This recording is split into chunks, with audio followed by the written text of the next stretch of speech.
last time we looked at the rest of that January issue of Flash Opel scene from 2004, and we're going to be keeping with that manufacturer for tonight, but we're gonna be going even further back in time.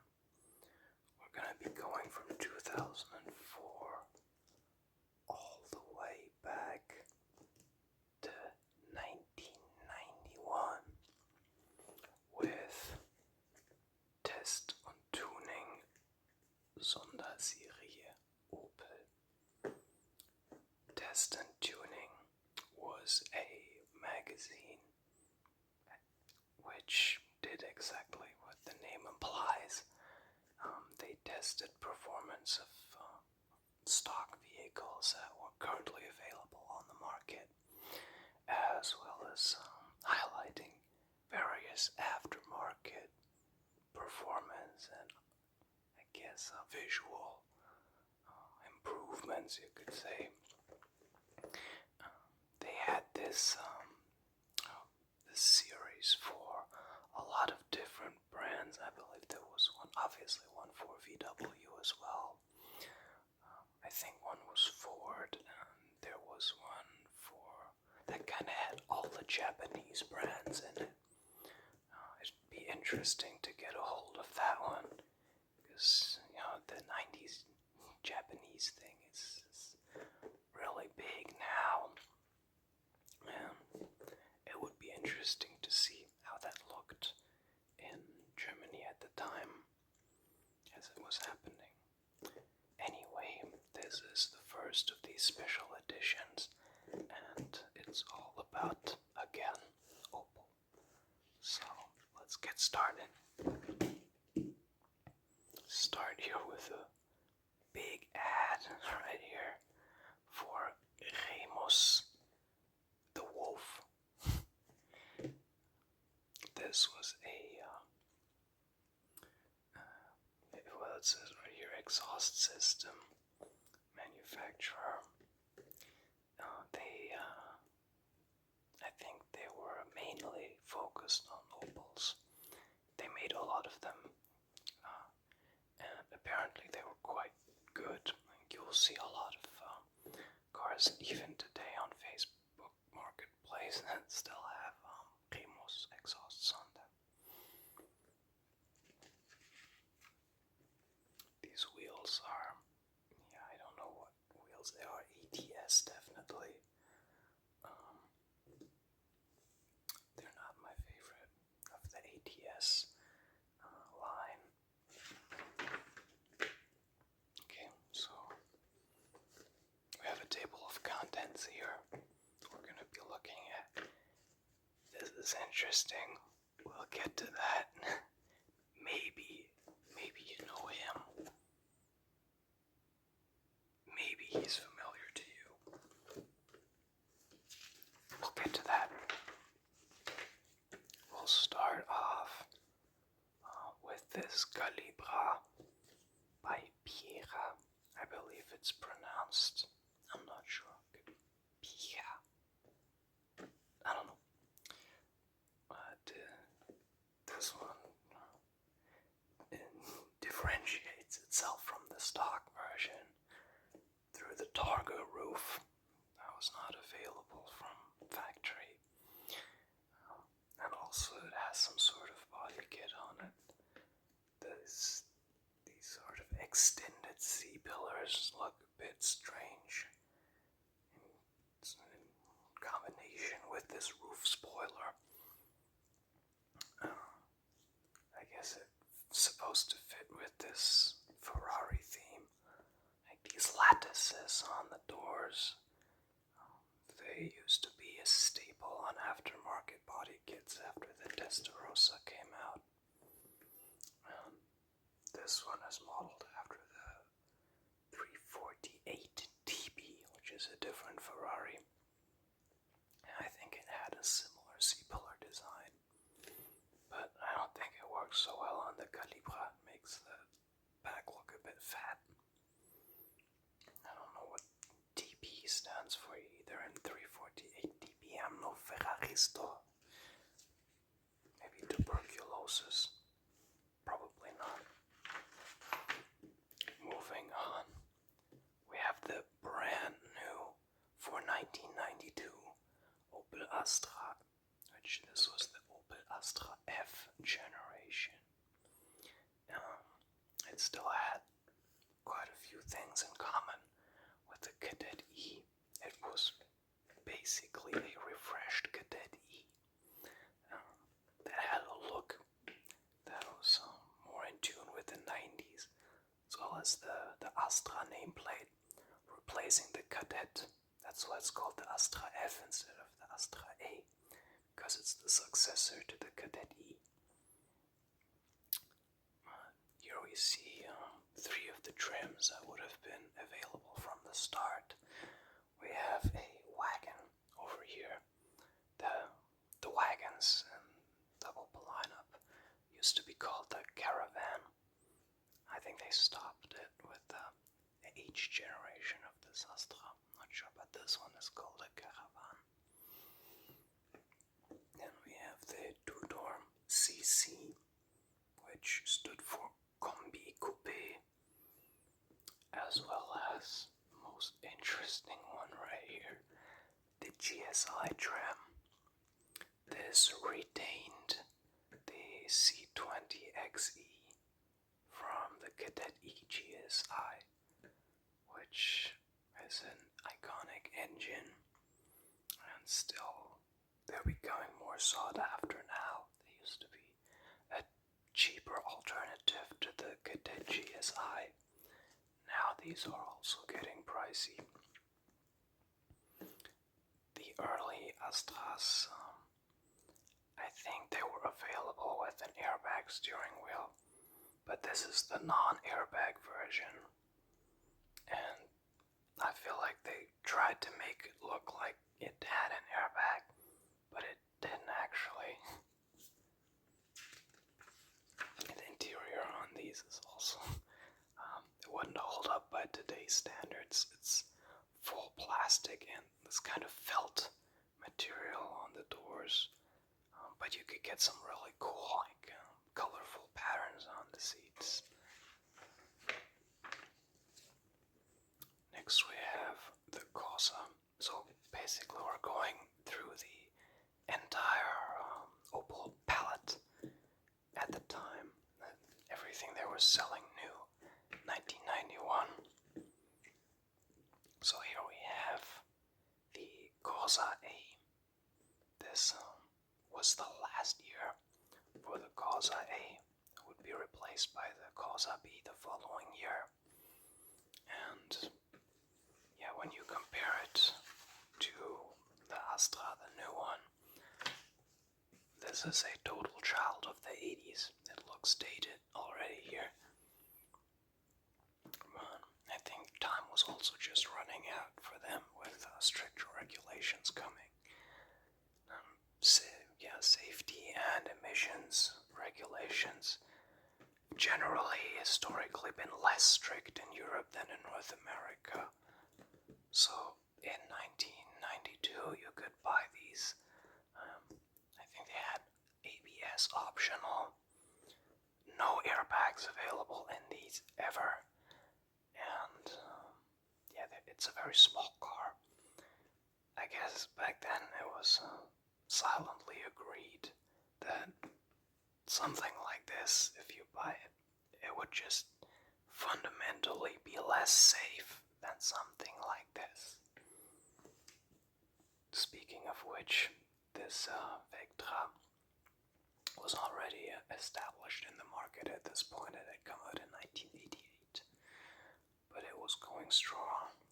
Let's see, they said by this point, after 3 years, 4 I guess, they had sold over 1 million of them, which is pretty good, I would say. This seems to be some sort of GLI trim or something.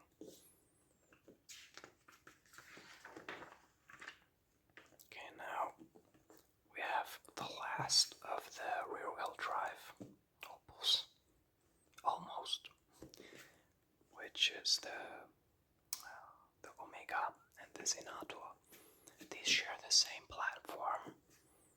You can tell by the roof line. It's the same.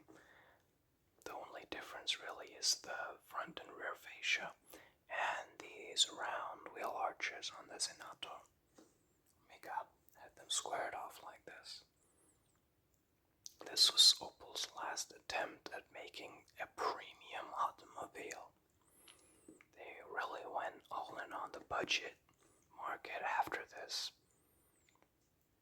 But these were super old school. The Omega was, I think it was car of the year for like 3 years running when it was new. But it was not really revolutionary. It was lauded for its low drag coefficient, which it definitely deserves praise for. But the running gear was nothing revolutionary at all. These were still available with the single cam and head series motors, I think. But also they later got a twin cam version for the 6-cylinder models. Anyway, the Omega was available as a sedan and as a wagon. Senator, only sedan. One more thing, these wheels are the Pt.1 trim, just the top trim, and this is a 3000, Omega 3000, which has the twin cam 6-cylinder. Finally, we have the Calibra. This has already been around for a while. Came out 1 year after the Vectra did, with which it also shares the platform. Maybe something new is the 16 valve and the turbo versions.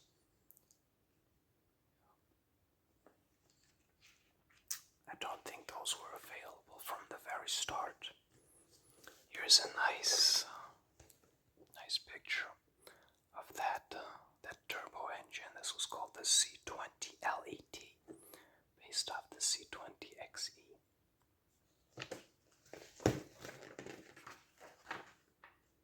Okay, this is interesting. I don't know if you've seen this movie. Probably you haven't. It's one of my all-time favorite movies. It's called Manta Manta, and it's sort of a parody movie about the Opel Manta. At the time, the Opel Manta had a strong image as, colloquially, can't speak today, colloquially, it was known as the farmer's Porsche, or the bricklayer's Porsche, because it was kind of alone in the market as a somewhat sporty-looking, affordable coupe. So it drew this. It was attractive to this type of owner. He's called Klausi in the movie. He's a very successful actor, even today. In Germany, he's called Michael Kessler. But really, the star of the movie is this Manta right here, with the Matic Extreme body kit. That's what it's called. And this guy right here, Til Schweiger. He's been in international movies as well. He makes really, really bad movies in Germany today. He's the archetype of the loud, rude, rube. And that's what the whole movie is about. It's about playing with the stereotypes of these uneducated working class macho people. The movie, I think, has has a deeper meaning as well. It's about a rivalry between him and between a yuppie who drives a Mercedes. I won't get too political on you, but I would highly recommend to watch this movie yourself wherever you can find it. I don't know, maybe if you use a VPN and go on German Netflix, you can get it. You can watch it just for the cars alone. The dialogue is, yeah, it can do without it, actually. Okay, so now we're moving on. That's interesting here. We have, that was the new cars on the market at the time. The Golf 3 previewed at the Internationale Automobilausstellung in Frankfurt. That's a cool picture with this 964, I think it is. And this Omega Evo 500. We have like a Chrysler K-car minivan here. Okay, but now we're moving into the aftermarket companies. This one is called ADK, ADK, and seems like they haven't done too much to this Corsa, but a few nuances they've improved on. So the text says it has nothing done to the engine, but it has 4 centimeters lower ride height. That would be, I think, about 1.5 inches or something. It has some different trim pieces, like the grill, I think, is different. Maybe I think the front lip also. And it has these wheels here. They look kind of thin. I think it says what they are. No, it actually doesn't. I'm not gonna read the whole thing. It just says like that. The spacing.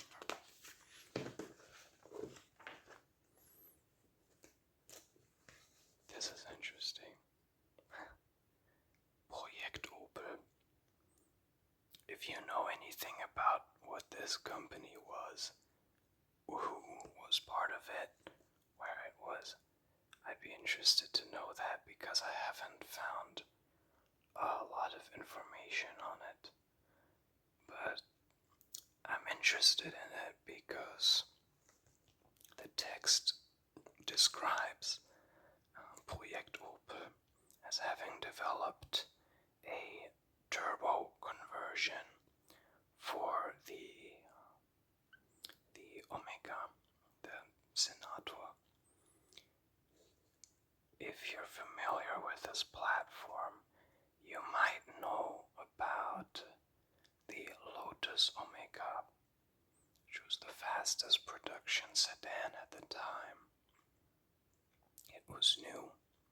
That had a twin turbocharged version of the twin cam 6-cylinder motor that was in, for instance, the Omega 3000. I think that it made it somewhere around 350 horsepower. I think more, actually. 376 might have been the exact number. But that was a twin turbo setup with a 6-speed manual from the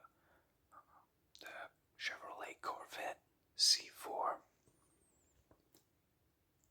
This, however, is an aftermarket company. This is not co-developed with Opel, I don't believe. I'd be highly surprised if it was.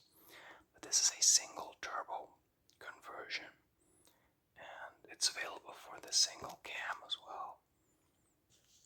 So it says here that for the 24-valve twin cam version, it offers horsepower of to 351, which is a sizable jump from the stock version, which I think is like 220, maybe 250 somewhere. And at half a bar of boost pressure, which is not that much. I really couldn't tell you what that is in pounds per square inch, but you can convert that for yourself if you want.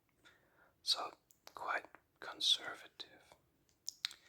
And the whole package, if you were to go for this, includes a different fuel injection system, a different header with some sort of anti-lag function, the turbocharger, and an intercooler, and apparently a supplementary, secondary fuel injection system altogether, and different exhaust system, obviously. 351 horsepower in 1991 was Ferrari numbers. The Porsche 911s weren't barely making this much horsepower. Whoever bought one of these new must have been a menace on the Autobahn. Imagine you see this in your rearview mirror and it's doing 285 kilometers an hour. Crazy.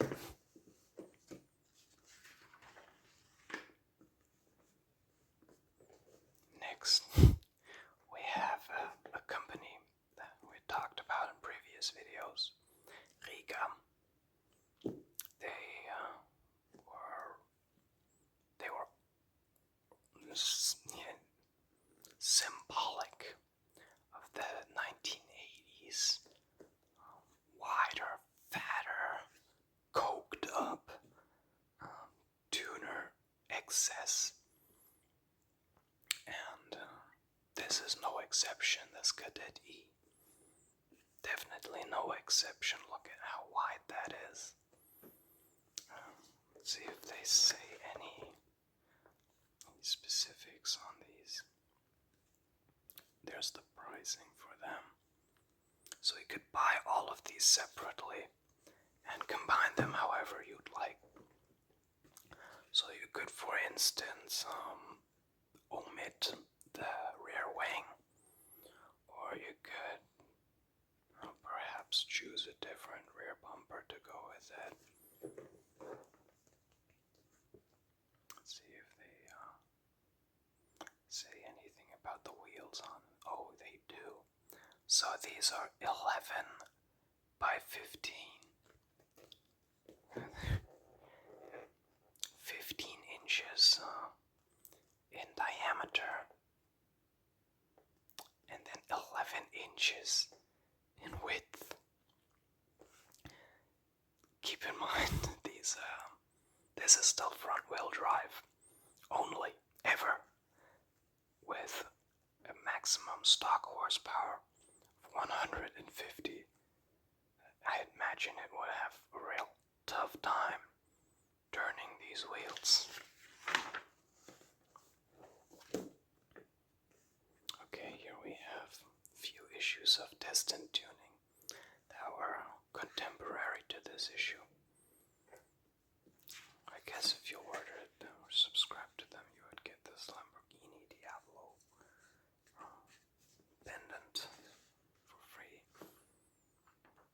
I think it's a Diablo, maybe it's a Countach, something like that.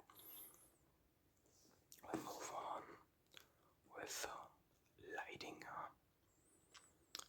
which made a body kit for the Manta A, which doesn't fit on it at all. Matter of fact, I won't even talk about this. That's how much I dislike it. Not so much this. This is the Irmscha section. you've watched any of my other videos, you'll know Irmsche was the in-house tuner for Opel.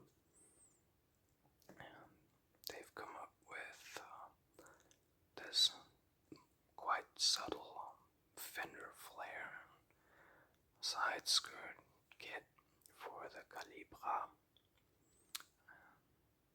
called the Sydney Calibra, which, yeah, it looks alright. Then we have this, the C40, which has a bit more meat to it than this mostly looks, but this has a larger engine in it than it would have had stock. This has, rather than the 3-liter, this has a 4-liter 6-cylinder. And if you'll notice, this is an Omega because it's a wagon, but it has the Senator front fascia on it and the round rear wheel arches. You could buy this from Irmsche as a manufacturer, if I'm not mistaken, and the paperwork for this car would not say Opel Omega or something, but say C40 as the model designation. So this must have been the most expensive one out of all of these three. And from this 4-liter engine,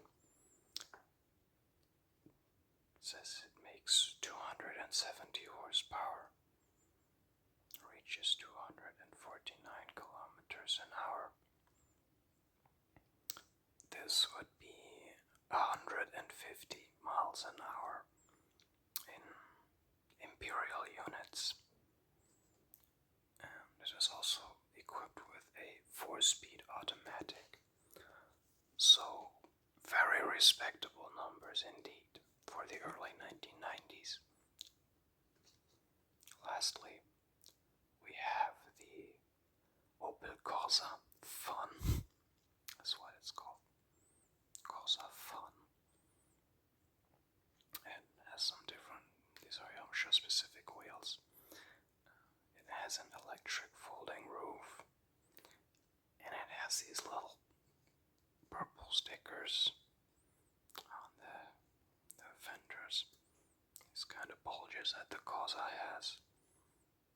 And the interior apparently says that the door cards are the same purple as these stickers.